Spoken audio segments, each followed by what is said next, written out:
오늘의 말씀은 시편 107편 10절로 15절의 말씀입니다. 사람이 흑암과 사망의 그늘에 앉으며 공고와 쇠사슬에 매임은 하나님의 말씀을 거역하며 지존자의 뜻을 멸시함이라. 그러므로 그가 고통을 주어 그들의 마음을 겸손하게 하셨으니 그들이 엎드러져도 돕는 자가 없었도다. 이에 그들이 그 환난 중에 여호와께 부르짖으매 그들의 고통에서 구원하시되 흑암과 사망의 그늘에서 인도하여 내시고 그들의 엇검엔 줄을 끊으셨도다. 여호와의 인자하심과 인생에게 행하신 기적으로 말미암아 그를 찬송할지로다. 아멘. 할렐루야. 오늘 하나님의 무한하신 사랑과 위로와 은혜가 우리 모두에게 풍성하시기를 주의 이름으로 축원드립니다. 오늘은 회개의 중요성이라는 제목으로 하나님 주신 은혜를 서로 나누도록 하겠습니다.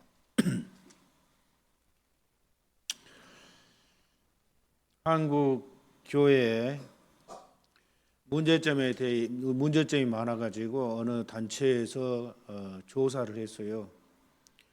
교회를 떠난 사람들, 그들을 일일이 조사를 해봤어요. 이유가 뭔가, 왜 교회를 떠난가? 조사를 했더니 세 가지가 나왔는데 그 중에 이제 제가 두 가지는 생략하고 두 가지도 세 가지가 안 됐기 때문에 두 가지의 의문이 있었던 거예요. 마지막 번째가 뭐냐면은 내 자신이 변화되지 않았다, 그런 말이에요. 그리고 옆에 성도들을 봐도 몇십 년 신앙생활에도 변화가 없더라. 성품에 변화가 없다라는 겁니다. 그래서 회의를 느껴가지고 교회를 떠났다. 이게 공통적인 이유예요. 그러니까 신앙생활을 몇십 년을 해도 처음 믿을 때나 지금이나 똑같이 성질내고 화내고 짜증내고 거짓말하고 교만하고 포악하고 싸우고 음란하고 아집적이고 게으르고, 옆에 성도들을 봐도 똑같더라는 거예요. 나도 똑같더라는 거예요. 안 변했다라는 거예요. 누가 조금만 건들면은 속에서 올라갔다 내려갔다 하고 싸우려고 하고, 나에게 조금만 손해를 입히면은 그 손해를 안 보려고 또 싸우고. 이 기독교인의 그 모습을 그렇게 지적을 하면서 내 자신 변화되지 않는 것을 볼 때 내가 신앙생활을 한 게 잘한 것인지 못한 것인지 회의감을 느껴서 교회를 떠났다라는 거예요. 그래서 그걸 가만히 제가 생각해 봤어요. 어떤 교회인데 미국의 시카고에 있는 그 해몬트에 있는 잭 카일 목사님이 심무하는 그 교회예요. 근데 그 교회에는 특징이 있어요. 강대상 앞에다가 방탄막을 딱 쳐놔서 방탄 총으로 쏴도 목사님이 안 맞게끔. 근데 왜 그렇게 됐냐면은 목사님 설교가 맨날 죄를 지적하고 회개하라는 거예요. 죄를 지적하고. 그러니까 듣기가 지겹다라는 거예요. 이제 성도들이 듣기가 지겹다. 일주일 동안 세파에 시달리다가 교회 왔는데, 은혜 받으러 왔는데, 위로 받으러 왔는데, 아이 그 죄만 지적해가지고 회개하라고 그러는 거야. 그러니까 목사님을 어떤 청년이 어느 날 벌떡이라는 권총을 가지고 와가지고 쏴버리는 거예요. 강대상을 향해서 목사님을 쏴버리는 거예요. 근데 다행히 총알이 옆으로 피해가가지고 안 맞았어요. 뒤가 고다당 그냥 뒤쪽만 다 파괴되고. 그 일이 있은 이후로 이제 성도들이 깜짝 놀래가지고 목사님 방탄막을 쳐야 되겠다고. 그리고 방탄 유리로 딱 무장을 해가지고 계속 죄를 지적하는 겁니다. 그런데 기적이 일어나는 거예요. 어떤 기적이요? 성도들이 변화되기 시작하는 거예요.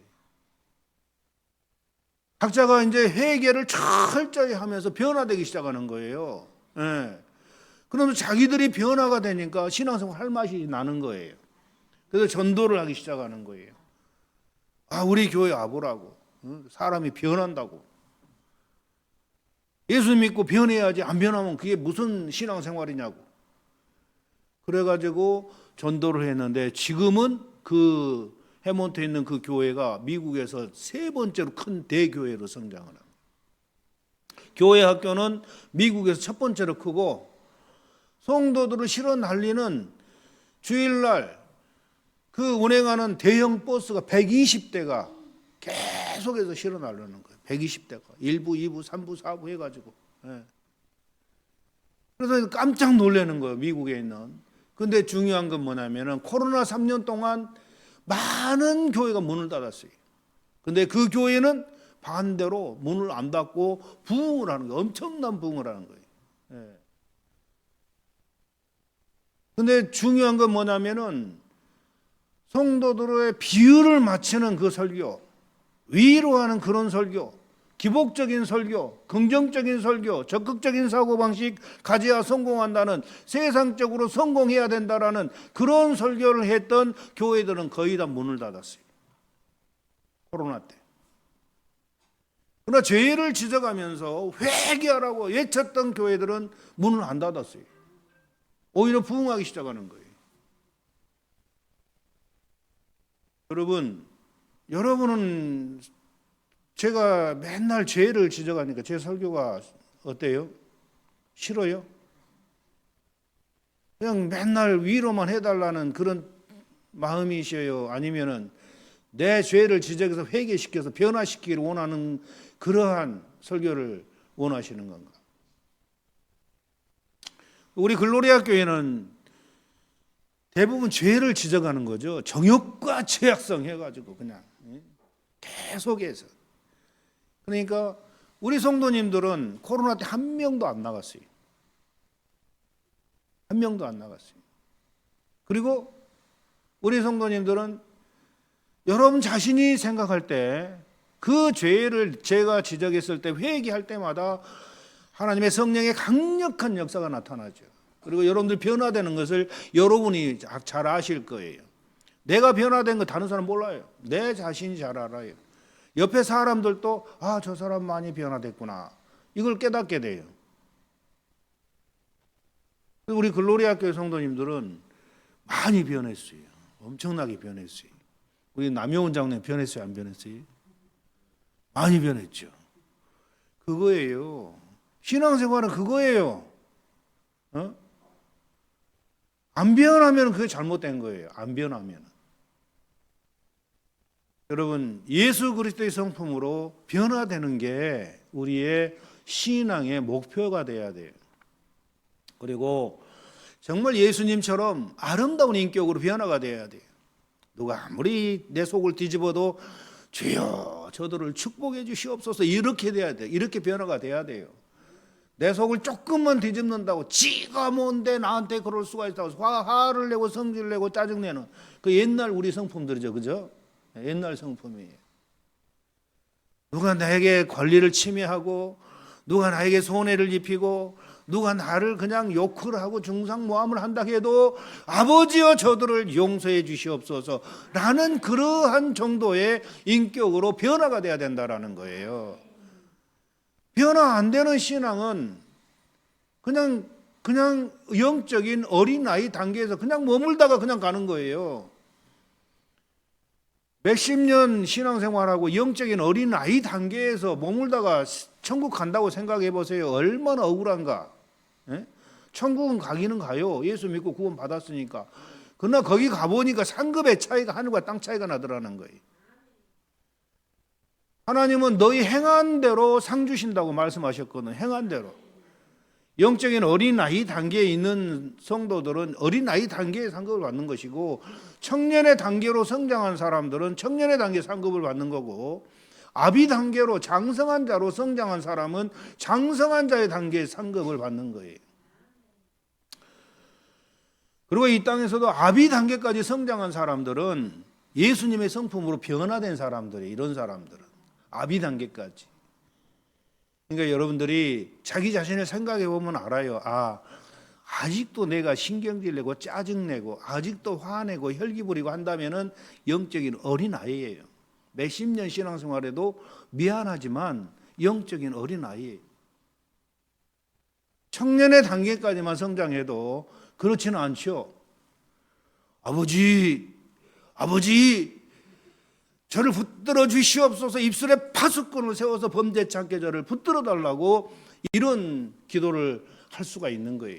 그러나 장성한 자로 성장한 사람은 누가 나를 아무리 건드려도 주여, 주의 뜻이 이루어지이다. 저들을 용서하여 주옵소서.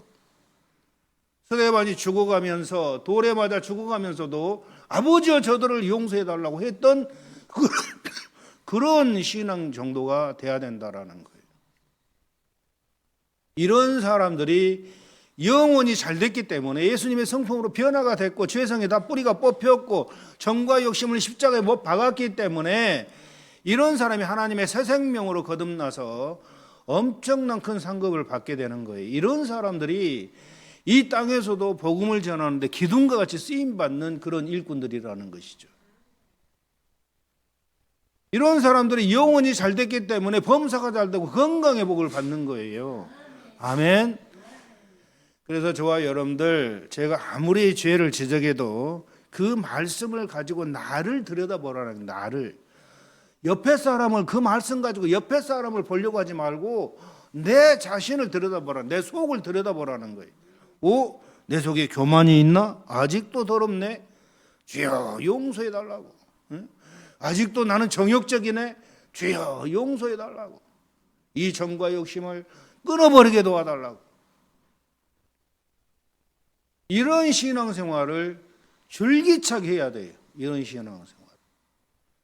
그래서 오늘 본문의 말씀을 통해서 이 회개의 중요성에 대해서 우리가 살펴보려고 그래요. 인생살이를 다른 말로 표현한다면 고통의 바다 같은 것이다 라고 표현을 할 수가 있어요. 사실 사람이 이 땅에 살아있는 동안 근심 걱정 없는 사람 한 사람도 없어요. 다 무언가 염려, 근심, 걱정 속에 살고 있죠. 예, 겉으로 보기에는 저 사람 정말 행복하다, 저 사람 참 좋겠다 이러지만 직접 가서 물어보면은 정말 안타까운 그런 사정들이 한두 가지가 아니라는 거죠.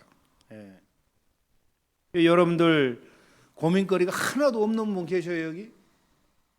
나는 정말 좋습니다 하신 분들 계셔요? 아니죠. 뭔가 기도거리가 있고 뭔가 고민거리가 있어요. 네.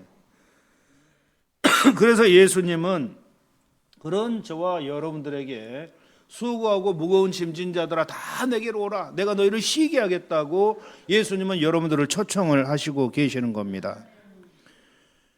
문제는 왜 사람들이 이와 같은 고통을 당하며 사는가입니다. 오늘은 그 문제 해결을 위해서 함께 상고함으로 은혜를 나누도록 하겠습니다. 그렇다면 우리 인생의 고통을 당하는 이유가 뭐냐, 내 삶 속에서 어려움을 당하는 이유가 뭐냐, 그것은 바로 다른 게 아니고 원인은 죄라는 것이에요. 인간의 죄. 오늘 본문의 말씀에 보면은 그 시편 107편 10절에 보면은 사람이 흑암과 사망의 그늘에 앉으며 공고와 쇠사슬에 매임은 하나님의 말씀을 거역하며 지존자의 뜻을 멸시함이라. 사람이 흑암과 사망의 그늘에 앉으며, 이 흑암이라는 깜깜하다라는 거, 인생살이가 앞뒤를 봐도 깜깜하고 안 보인다라는 깜깜해가지고 앞뒤가 안 보이는 거, 전후 좌우가 안 보이는 거예요. 인생살이가 너무나도 답답한 거예요. 꽉 막힌 인생이라는 거죠. 예. 희망도 없고 소망도 없고 소망도 사라져버린 절망적인 인생을 말하는 겁니다. 사망의 그늘에 앉는다는 것은 죽음 직전까지 가 있다라는 거예요. 번거로운 인생이 피곤하고 고통스럽다는 그런 뜻이죠. 그리고 쇠사슬에 매였다라는 것은 죄악의 쇠사슬에 꽁꽁 묶여가지고 옴짝달싹할 수 없는 상태를 가리켜 말하는 겁니다. 쇠사슬에 묶였다는 건 죄악의 쇠사슬에 묶였다라는 거예요. 여러분, 죄악의 쇠사슬로 꽁꽁 묶여버린 인생, 생각만 해도 이런 인생은 절망적인 인생이라는 거죠. 왜냐하면은 꽁꽁 묶여버리면 아무것도 되는 일이 없어요. 하는 일마다 안 되는 거예요. 꽁꽁 묶여버리면, 영적인 말이죠. 영적으로 영원히 죄악의 쇠사슬에 꽁꽁 묶여버리면 아무것도 안 되는 거예요. 사람이 왜 이런 막다른 골목에 다다랐는지를 그 원인을 알지 못하는 사람은 극단적인 선택을 하죠. 너무 절망적이니까. 예. 사람이 이렇게 되기까지는 우연히 일어난 일이 아니라는 겁니다. 어느 날 갑자기 이렇게 되는 것이 아니고 서서히 죽음의 길로 들어서서 결국 그 길에 완전히 들어서면은 이와 같은 현상이 삶 속에서 일어나고 결국 죽게 된다라는 겁니다. 그 원인이 바로 11절의 말씀이에요. 그 원인, 인간이 그렇게 막다른 골목에까지 다다를 수밖에 없는 그 원인이 뭔가 봤더니 11절에 하나님의 말씀을 거역하며 하나님의 뜻을 멸시했다라고 말씀을 해요. 하나님의 말씀을 거역하며 지존자의 뜻을 멸시함이라. 이 하나님의 뜻을 멸시한 거예요. 하나님의 말씀을 거역하는 거예요. 인간의 피조물은 하나님의 창조물인 저와 여러분들은 창조주의 말씀을 순종해야 될 줄 압니다. 창조주의 말씀을 순종해야 돼요. 내 뜻대로, 내 마음대로, 내 생각대로 사는 그 인생은 지존자의 뜻을 멸시한 자예요. 안 되는 거예요, 아무것도. 그걸 우리가 잘 기억을 해야 돼요. 예. 인간의 죄의 뜻은, 죄라는 게 뭐냐면은 화살을 쏘았을 때 관역을 빗나가다라는 그런 뜻이에요. 피조물이 창조주 하나님의 말씀을 순종해야 되는데 순종하지 않고 불순종했을 때를 죄라고 하는 겁니다. 하나님의 뜻에 따라 순종해야 되는데 불순종한 게 죄다. 예. 하나님의 말씀에 배치되는 모든 마음과 생각과 행위를 죄라고 하는 거예요. 하나님의 말씀에 배치된, 에덴 동산에서 인간이 마귀의 유혹을 받아가지고 하나님 말씀을 불순종한 겁니다. 먹지 말라던 선악과를 먹어버린 거예요. 먹는 날에는 정령 죽으리라고 했는데 그걸 다 먹어버린 거예요. 그래서 마귀 종이 되고 그때부터 하나님께 버림받게 되죠. 하나님의 자녀가 마귀 종이 되어버렸어요. 그때부터 인간 세상에는 온갖 불행과 온갖 고난과 온갖 불행이 시작되고 세상은 고통의 바다가 돼버린 겁니다. 그때부터. 여러분, 에덴 동산에서 아담과 하와가 타락하기 전에는 얼마나 참 평안하고 얼마나 아름다운 세상에서 부정함 없는 그런 삶을 살았습니까? 뭐 먹고 마시고 하는 거 염려할 필요도 없고 걱정할 필요도 없어. 싸움도 없고 전쟁도 병도 없고 고통도 없어요. 그 에덴 동산은. 추워서 덜덜 떨 필요도 없고 그대로 낙원이었다라는 거예요. 인간이 타락하기 전에는. 그런데 죄를 짓고 타락한 후에 에덴 동산에 추방된 후로는 마귀 종이 되어서 마귀가 시킨 대로 죄를 지으면서 살게 되었고 그 결과 인간 세상은 고통의 바다가 되고 결국은 그대로 살다가 지옥으로 갈 수밖에 없는 그런 존재가 되어버린 겁니다. 모든 불행의 원인이 이 죄로부터 기인하게 된 거예요. 모든 불행의 원인이. 이 죄 문제가 해결되지 않으면 고통 속에서 살 수밖에 없다라는 거예요. 이사야 59장 1절에 여호와의 손이 짧아 구원치 못하심도 아니요 귀가 둔하여 듣지 못하심도 아니라 오직 너희 죄악이 너희와 너희 하나님 사이를 내었고 너희 죄가 그 얼굴을 가리워서 너희를 듣지 않으시게 함이니 이는 너희 손이 피해 너희 손가락이 죄악에 더러웠으며 너희 입술은 거짓을 말하며 너희 혀는 악독을 말함이라. 그래서 인간 세상의 불행의 원인이 이처럼 죄 때문에 기인하고 있다라는 사실을 우리는 성경을 통해서 알게 됩니다. 그리고 두 번째로 이 고통의 원인이 죄 때문에 온 것이고 오늘 본문에 보니까 모든 특별히 병의 원인도 죄 때문에 기인한다고 성경은 말씀을 해요. 그 107편 17절로 18절에 보면은 미련한 자들은 그들의 죄악의 길을 따르고 그들의 악을 범하기 때문에 고난을 받아 그들은 그들의 모든 음식물을 싫어하게 되어 사망의 문에 이르렀도다. 음식물이 싫어하게 되어 사망의 문에 이르렀다. 그러니까 밥맛이 떨어져, 입맛이 떨어졌다라는 거, 못 먹는다라는 거. 뭐 때문에? 병 때문에. 병에 걸리면은 밥맛이 떨어지고 입맛이 떨어지기 시작하죠. 그래서 결국 사망의 문에 가깝도다. 죽음이 가깝다라는 거죠. 혼이 식물을 싫어한다라는 것. 병으로 인해서 입맛을 잃어버린 상태. 병이 깊으면은 먹을 것도 못 먹고 결국 죽게 되죠. 근데 이러한 원인이 병과 죄악을 인해서 그렇게 되었다고 말씀을 하는 거예요. 베데스다 연못가에 38년 된 병든 자가 있었어요. 중병을 알아오던 사람이죠. 여러분, 베데스다 연못가에 38년 동안 병을 알아왔어요. 38년이 작은 세월입니까? 약 40년 동안 엄청난 긴 시간이에요. 그 사람이 10살 때 죄를 지었다면은 이 사람 나이는 50이에요. 근데 10살 때 그런 엄청난 죄를 지었겠어요?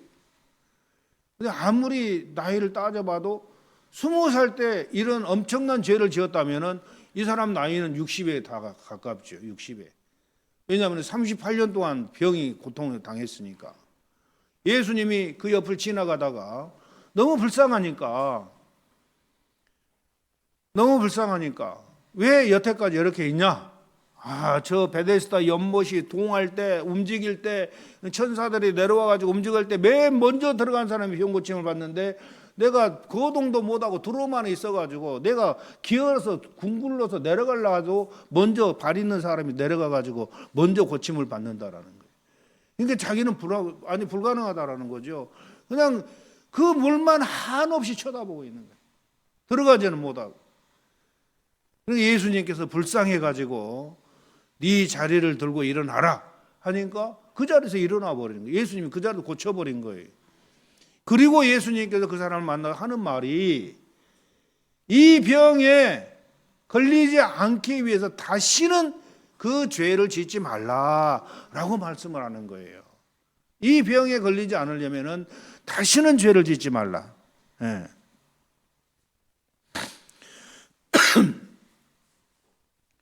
병의 원인이 여러 가지이지만 보편적으로 자신의 죄 때문에 오는 경우가 많죠. 마귀는 죄를 지은 사람의 마음에 들어오게 되고 마음에 또는 영과 몸에 붙어서 그 사람을 사로잡아 정신을 혼미케 해서 정신병을 일으키고 온갖 종기, 온갖 암병, 모든 불치병을 주기도 하는 거예요. 마귀가 들어와서 병을 일으키는 원인이 바로 죄를 짓기 때문이라는 거죠. 상습적으로 죄를 지으면은 회개하지 않고 상습적으로 죄를 지으면은 그 마귀 통로예요. 그 죄를 타고 그 사람 속에 들어와 가지고 몸에 붙든지 마음에 붙든지 영에 붙어 가지고 그 사람을 고통스럽게 만들어 버리는 겁니다. 그래서 온갖 병이 생기는 거예요. 이 마귀 귀신이 붙으면은. 그래서 그 사람 마귀가 들어와서 집을 짓고 그것을 본부로 삼고 거기 살게 되는 겁니다. 그런 사람은 순간순간 마귀 지배를 받으면서 온갖 악을 행하며 살게 되고 결국 더러운 병에 걸리게 되고 비참한 인생을 살게 되는 겁니다. 이처럼 인생의 여러 가지 고통과 질병의 원인은 다른 데 있는 것이 아니라 바로 죄 때문에 발생하고 있다는 것을 성경은 분명히 말씀을 하고 있어요. 여러분, 요즘 가난을 대물림한다고 하지요. 그것은 무슨 잘못된 말이에요. 가난을 대물림하는 것이 아니라 그게 무슨 말이냐면은 그 집안의 조상 때부터 죄를 지음으로 인해서 마귀가 그 집안에 들어와서 가족들 중에 역사함으로 가족을 파괴하는 겁니다. 하는 일마다 안 되게 하는 거예요. 그러니까 마귀가 그 집안에 들어오면 경제적으로 파탄이 나는 거예요. 마귀가 들어오면. 가난을 대물림이 하는 게 아니고 마귀가 그 집안에 들어와 가지고 그러니까 그 사람이 붙어서 고통당하게 하다가 죽으면은 거기서 나와 가지고 그 집안 또 다른 사람에게 또 들어가. 후손에게 들어가. 마귀가. 그래 가지고 그 후손을 또 괴롭혀. 그 엄청난 마귀의 그러한 괴롭힘을 내 대에서 끊어버려야 돼요. 끊지 못하면 그 후손으로 또 대물림하는 거예요. 그러니까 대대로 가난하고 대대로 고통스러워 그 집안이.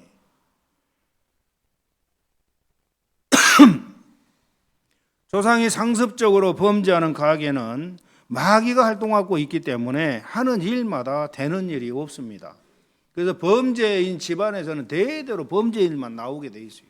그 통계를 보니까 착한 사람 집안에서는 계속 착한 사람만 나오게 돼 있어요. 예. 인생의 문제는 이처럼 죄 때문에 왔다라는 것을 우리의 삶을 통해서 알아보았습니다. 그렇다면은 세 번째로 이런 가난 문제, 질병의 문제, 인간관계의 문제, 모든 고통의 문제, 이 모든 문제 해결을 어떻게 해야 될까? 그럼 해결을 받아야 돼요. 예. 회개하는 길밖에 없습니다. 예수님의 십자가의 보혈의 은총을 의지해서 내 모든 죄를 철저히 회개하는 길밖에 없어요. 오늘 107편 6절에 13절, 19절, 28절에 이어서 저희가 근심 중에 여호와께 부르짖음에 그 고통에서 구원하시되 흑암과 사망의 그늘에서 인도하여 내시고 그 억군줄을 끊으셨도다. 근심 중에 여호와께 부르짖는다라는 것은 내 죄를 깨닫고 회개하며 부르짖는다는 그런 뜻이에요. 내 죄를 깨닫고 회개하며 부르짖을 때 내 속에 들어온 귀신들이 다 떠나가는 거예요. 주야, 내 죄를 용서해 달라고 부르짖을 때, 내가 부르짖어. 내가 다른 사람이 아무리 나를 위해서 부르짖어도 소용없어. 내가 부르짖을 때, 내가 진실로 내 자신을 회개할 때 그때 떠나가는 거예요. 악한 영들이. 이 죄 지을 때 내 속에 엄청난 악한 영들이 많이 들어오는 거예요. 그걸 우리가 알아야 돼요. 얘는 죄는 마귀의 통로예요. 통로. 상습적인 죄는. 죄 짓고 회개하지 않으면은 그 통로를 타고 내 속에 들어오는 거예요. 온갖 질병을 다 주는 거예요. 온갖 가게 집안의 모든 병을 다 주는 거예요.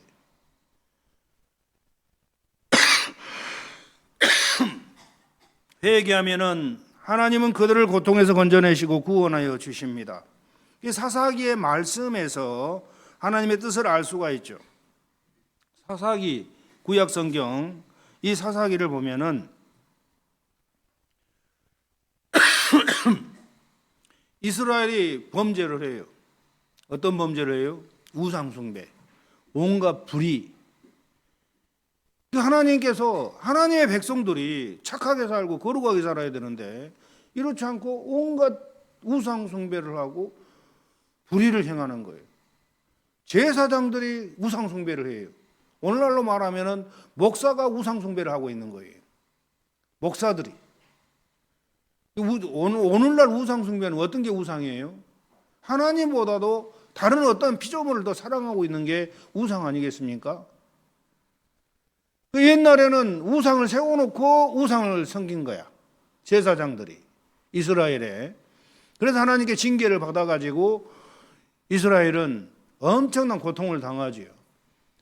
그래서 이스라엘 역사를 쭉 보면 사사기서부터 시작해가지고 쭉 보면은 에레미야, 이사야 쭉 읽어다 보면은 그 원인이 바벨론 포로로 잡혀가고 아수르한테 완전히 당하고 온갖 고통 속에서 헤매이는 그 원인이 죄를 범한 거예요. 상습적으로 하나님의 백성들이, 주의 종들이 상습적으로. 그래서 하나님이 국가적으로 개인적으로 쳐버리는 거예요. 엄청난 고통 속에 들어가는 거죠. 사사기들은 그렇게 이스라엘 백성들이 우상 숭배를 했을 때 하나님은 그 이웃 나라를 들어서 공격을 하게 하는 거예요. 그래서 식민 지배하는 거예요. 모든 돈을 다 빼앗아가는, 모든 재산을 다 빼앗아가는 거예요. 자기들이 탐나는 거 다 가져가 버리는 거예요. 그러니까 이스라엘 백성들은 고통도 그런 고통이 없어. 몇십 년 동안 고통 당하다 그때 다 회개하는 거예요. 깨닫고 아, 우리가 하나님께 잘못했구나. 그러면 이스라엘 백성들이 이제 주야 잘못했다고 소리질러 회개하면은 사사를 하나님이 일으켜가지고 이스라엘을 구원하시죠. 사사기는 그 7번 반복을 해요. 그 일을 7번을. 예.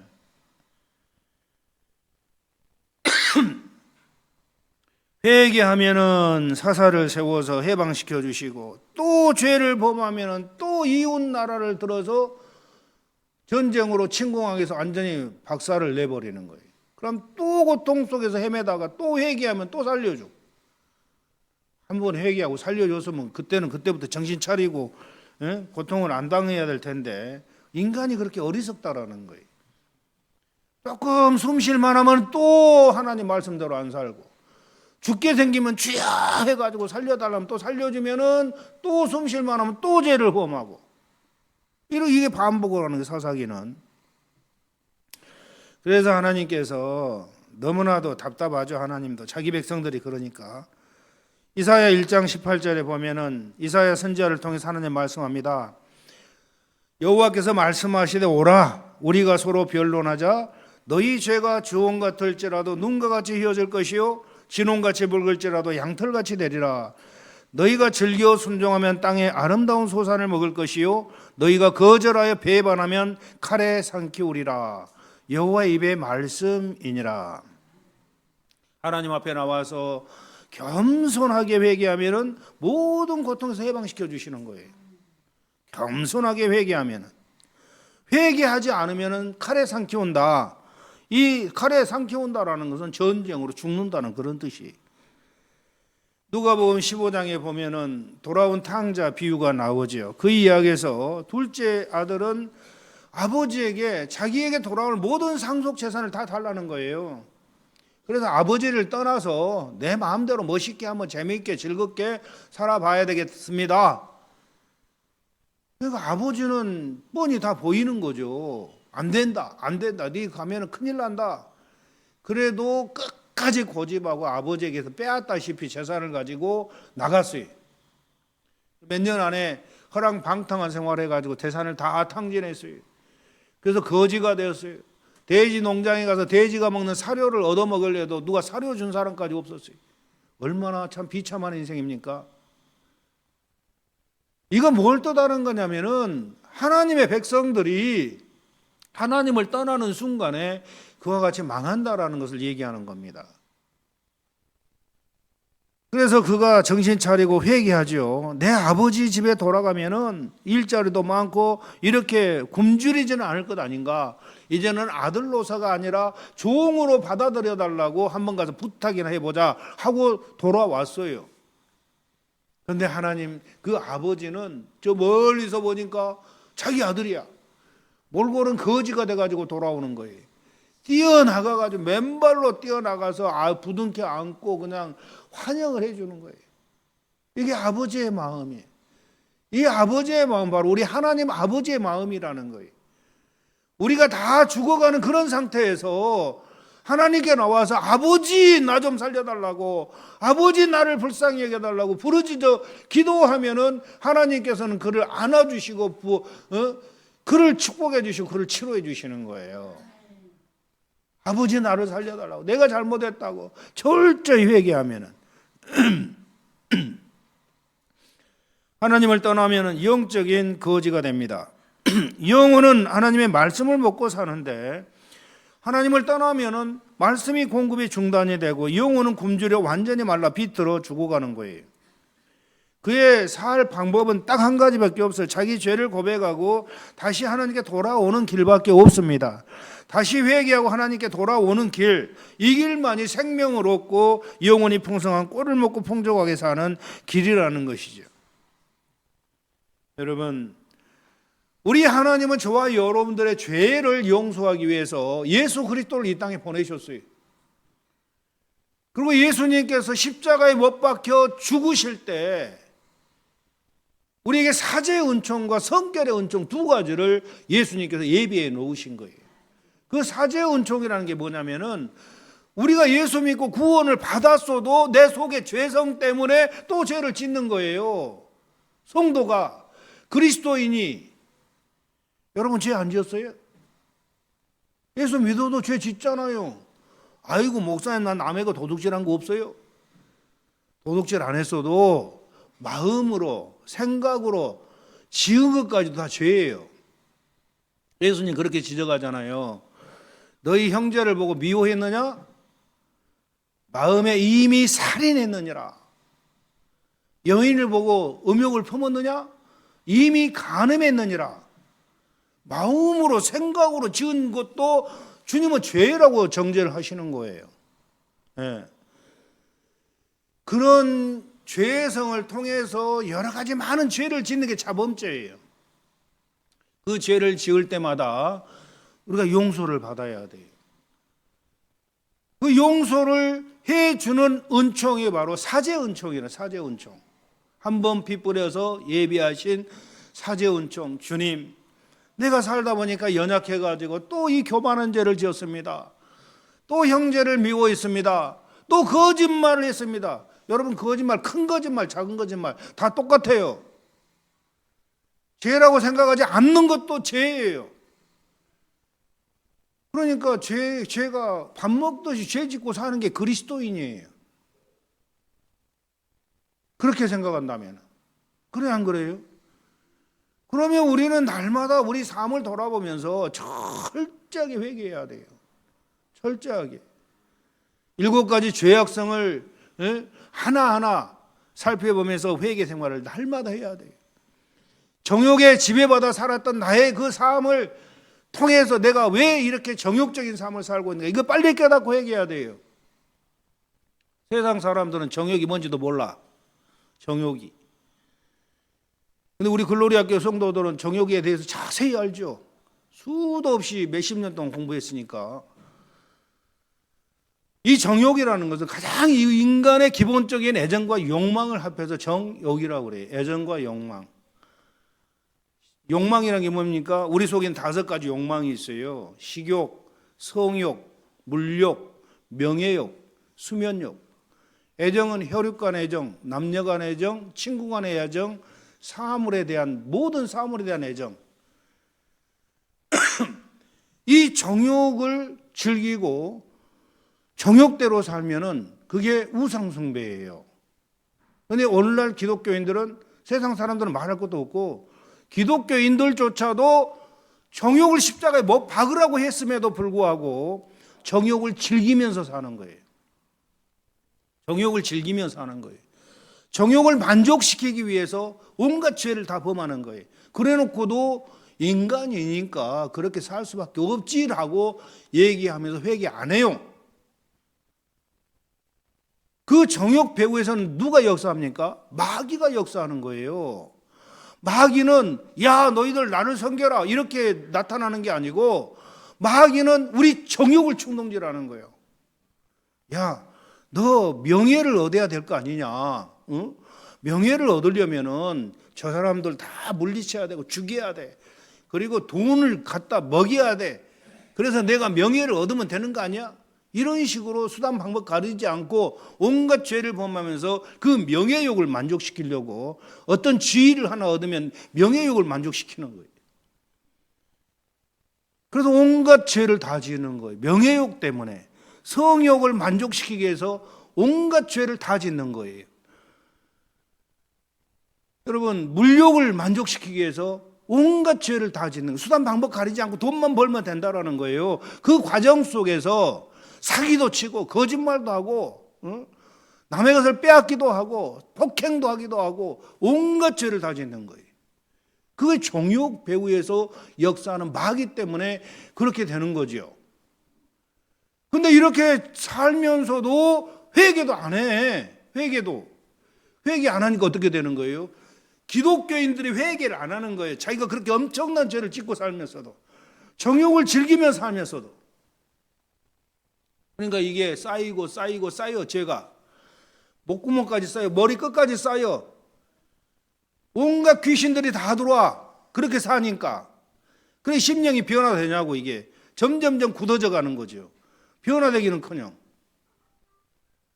그래도 결국은 마귀한테 지배받아가지고 그렇게 계속 상습적으로 회개하지 않고 살다 보니까 내 안에 오신 성령님은 떠나버리고 마귀가 그를 지배해버리는 거예요. 이때 인생은 끝나는 거예요. 하나님께 버림받는 거예요. 이걸 회개할 줄 알아야 되는데 모르니까 회개 못하고 살고 있는 거예요. 많은 그리스도인들이 자기 속에 7가지 죄악성 가증한 거 7가지가 있다고 성경은 말해도 그게 뭔지도 몰라. 잠언 26장 25절에 그 입술의 말이 아무리 아름다울지라도 믿지 말 것은 그 속에 가증한 것 7가지가 있다고, 인간 속에 가증한 것 7가지를 지적을 하고 있는 거예요. 마귀적인 성질. 그래서 이런 죄를 알고 내 삶을 철저히 성찰하면서 참회 생활을 해야 돼요. 우리는 참회 생활을. 그랬을 때 내 속에 있는 마귀들이, 귀신들이 다 떠나가고 병도 낫고 문제도 해결되는 거예요. 이것이 안 되면은 평생 고생하는 거예요. 평생 고생.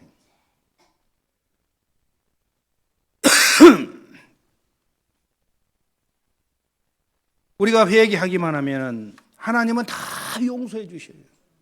회개를 안 해서 문제지 어떤 죄도 용서 못 받을 죄가 하나도 없어요. 하나님은 다 용서해 주시는 거예요. 우리 죄를 용서하기 위해서 예수님이 이 땅에 오셔서 대신 죽어주신 거예요. 우리 죄를 용서하시려고. 그래서 한 번 핏불에 예비하신 사제 은총과 7번 핏불에 예비하신 성결의 은총, 2가지 은총을 예비해 놓은 거예요. 그래서 결국은 우리가 내 내면에 7번 핏불에 예비하신 성결의 은총을 부어가지고 결국에는 철저히 회개 참회 생활을 하다 보면은 결국에는 내 죄성이 뿌리가 뽑혀버리고 하나님의 생명이 들어와서 나를 차지하게 되는 거예요. 그래서 예수님의 형상으로 완전히 회복이 되고 장성한 자로 성장을 하게 되는 겁니다. 장성한 자로. 그렇게 되면 영혼이 잘 되기 때문에 범사가 잘 되고 건강의 복은 자동으로 오는 거예요. 그렇게 안 되기 때문에 병이 안 낫는 거예요. 그렇게 안 되기 때문에. 그렇게 안 되기 때문에 문제가 해결이 안 되고 고통스러운 거예요. 회개를 하지 않기 때문에. 죄를 많이 지은 사람들의 영혼을 보면은 미라처럼 꽁꽁 묶여 있어요. 죄악의 쇠사슬로. 영적으로 딱 보면은 그 영혼이 미라처럼 묶여 있어요. 되겠어요? 무슨 일이? 고통스럽죠, 사는 게. 죄악의 쇠사슬이 풀어지지 않으면 평생 고통당하며 세상을 떠나는 겁니다. 그러나 하나님 앞에 나와서 철저히 죄를 알고 회개하면은 모든 불의에서 모든 죄에서 우리를 깨끗하게 씻어주시고 용서해 주시는 하나님이심을 믿으시기를 바랍니다. 예수님은 지금도 우리 하나님 우편에 앉아 계시고 성령으로 우리 안에 와 계셔요. 누구든지 아무나 주님을 영접하고 자신의 지난 날의 죄를 회개하면은 모든 죄에서 용서해 주시고 하나님의 아들로 삼아 주시는 겁니다. 회개라는 것은 한 번 끝나는 게 아니에요. 회개라는 건 다시는 죄를 짓지 않는 것을 말씀하는 겁니다. 죄를 짓고 회개하고 다시 죄를 짓고 또 회개하고, 이것은 어리석은 일이에요. 진정한 회개라고 할 수가 없어요. 진정한 회개는 완전히 돌이키는 거예요. 다시는 그 죄를 짓지 않겠습니다. 이게 회개예요. 그러나 회개하지 않고 반성하는 이러한 것은 회개가 아니에요. 아이고 하나님 잘못했습니다 해놓고 또 와서 또 똑같이 죄 짓고, 이건 회개가 아니에요. 그러니까 문제가 안 풀어져요, 이런 사람들은. 네.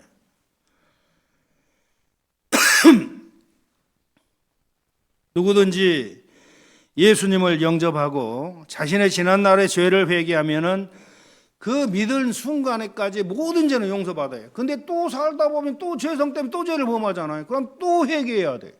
그 또 용서받고 또 죄를 지으면 또 회개해야 되고. 이거 반복해서는 안 되죠. 한번 회개하면 다시는 죄 짓지 않겠다라는 그런 결단을 해야 돼요. 이 진정한 회개라는 게 뭐냐면은 지난 날에 자신의 죄를 미워하면서 하나님 앞에 항상 겸손한 마음으로 참회하는 생활을 하는 게 진정한 회개예요. 마리아 발도르타 2권에 보니까 예수님께서 그 고운내에서 말씀하시는 내용인데 그때 흉악하게 지은 죄인이 그 예수님의 말씀을 듣고 양심의 가책이 되어가지고 그 자리를 막 도망하려고 하는 거예요. 근데 예수님은 그 사람의 무슨 죄를 졌는 거 다 알죠. 막 도망가려고 하니까 예수님이 그 사람을 붙잡아요. 그러면서 하나님은 회개하면은 어떤 죄도 용서 못할 죄가 없다고 하시면서 회개를 종용하는 겁니다. 그가 지은 죄는 참으로 끔찍한 죄였어요. 지금으로도 그 죄를 보면은 사형에 처할 죄거든요. 그게 무슨 죄였냐면 이 사람이 그가 아버지의 유산을 혼자서 다 차지하려고 악한 마음으로 어머니를 죽였어요. 그리고 자기 여동생을 죽였어요. 엄청난 죄를 짓고 아무도 모르는 것 같아요. 근데 예수님은 그걸 딱 지적을 하는 거예요. 그것을 딱 보면서. 그러니까 양심에 가책받아가지고 예수님 막 도망가려고 하니까 가서 붙잡은 거야.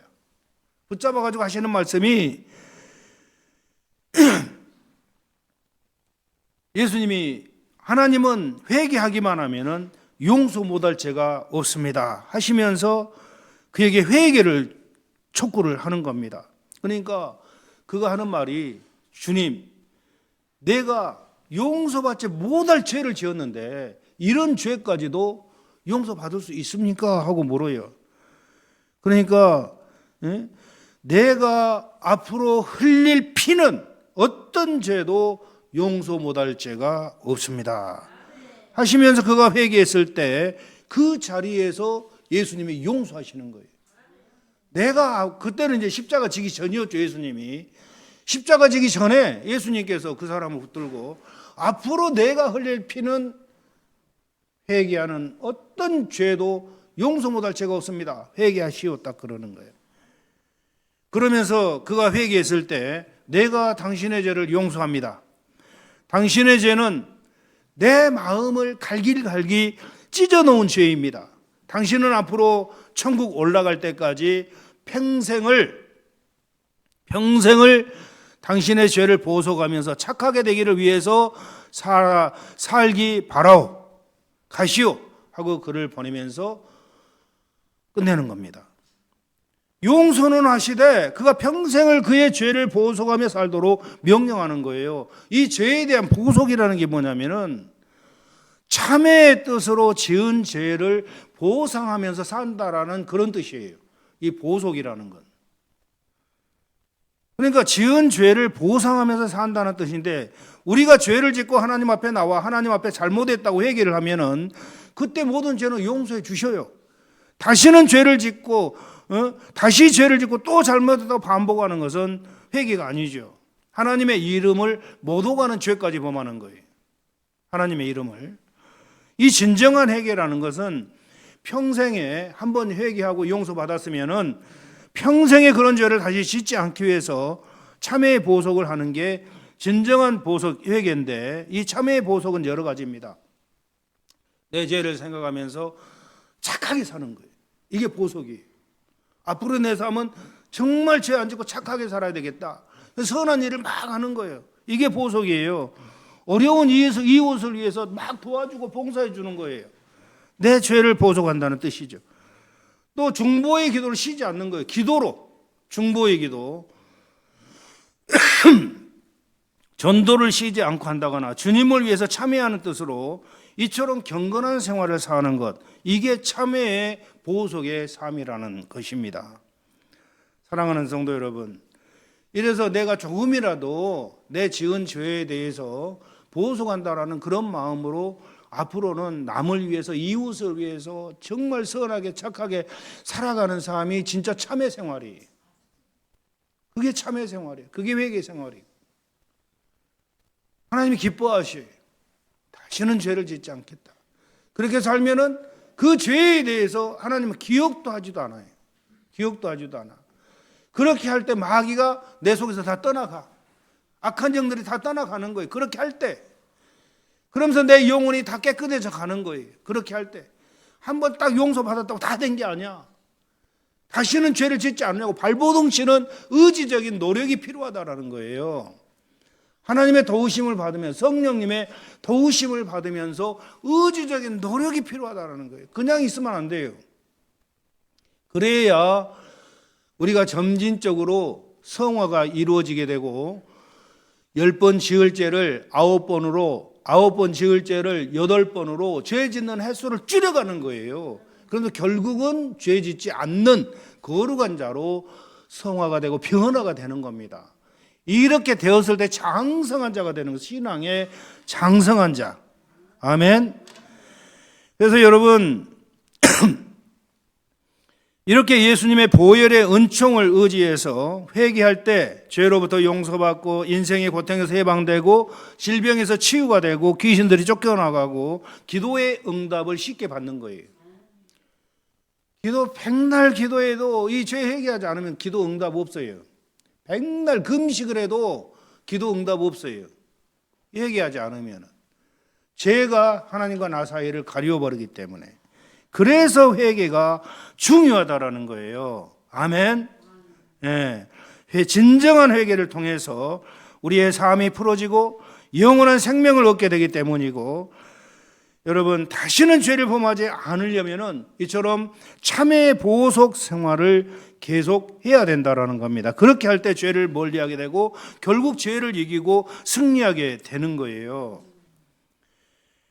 만일 우리가 우리 죄를 자백하면 저는 미쁘시고 의로우사 우리 죄를 사하시며 모든 불의에서 우리를 깨끗게 하실 것이요, 만일 우리가 범죄하지 아니하였다면 하나님을 거짓말하는 자로 만들 것이니 또한 그의 말씀이 우리 속에 있지 아니하니라. 나의 자녀들아, 내가 이것을 너희에게 쓰면 너희로 죄를 범치 않게 하려 함이라. 만일 누가 죄를 범하면 아버지 앞에서 우리에게 대언자가 있으니 곧 의로우신 예수 그리스도시니라. 여러분 회개가 얼마나 중요한가를 여러분 기억하시기 바랍니다. 회개할 때마다 여러분의 영혼이 깨끗해져요. 깨끗해지면 여러분의 지혜가 엄청나게 와요. 영혼이 깨끗해지면 지혜가 와요. 학생들은 영혼이 깨끗해지면 수능이 만점 맞을 줄 믿습니다. 영혼이 깨끗해지면 철저히 회개해야 돼요. 철저히. 세상을 살아가는데 영혼이 깨끗해지면 하나님의 도우심이 풍성해져요. 하는 일마다 잘 돼요. 형통해져요. 그래서 회개를 하라고 촉구를 하는 거예요. 예수님 공생에 시작할 때 첫 마디가 회개하라, 천국이 가까웠느니라. 세례 요한이 자기의 사명을 감당할 때 첫 마디가 회개하라, 천국이 가까웠느니라. 회개하라. 예수님 믿을 때 한 번 회개한 그게 아니에요. 한 번 회개해서 계속해서 죄를 회개해야 돼. 그래서 죄 안 지을 때까지 회개를 해야 돼. 그래야 영혼이 잘된 같이 범사가 잘 되고 건강의 복을 얻고 이 땅에서도 구하지 않는 먹고 마시고 사는 모든 것 자동으로 하나님 다 해결해 주시는 거예요. 무엇을 먹을까 입을까 마실까 걱정하지 말라. 너희는 먼저 그의 나라와 의의를 구하라. 그래야 그 모든 것을 더해 줄 것이다. 이게 뭐냐면은 그의 나라와 의, 하나님 나라가 너희 안에서 이루어지기를 구하라는 거예요. 하나님이 너희를 100% 통치하기를 구하라는 거예요. 그러면 먹고 마시는 건 자동으로 하나님 해결해 주셔요. 아멘. 그래서 여러분 죄를 멀리하시고 회개생활 철저히 해서 정말 하나님의 복받는 여러분 되시기를 주의 이름으로 축원드립니다.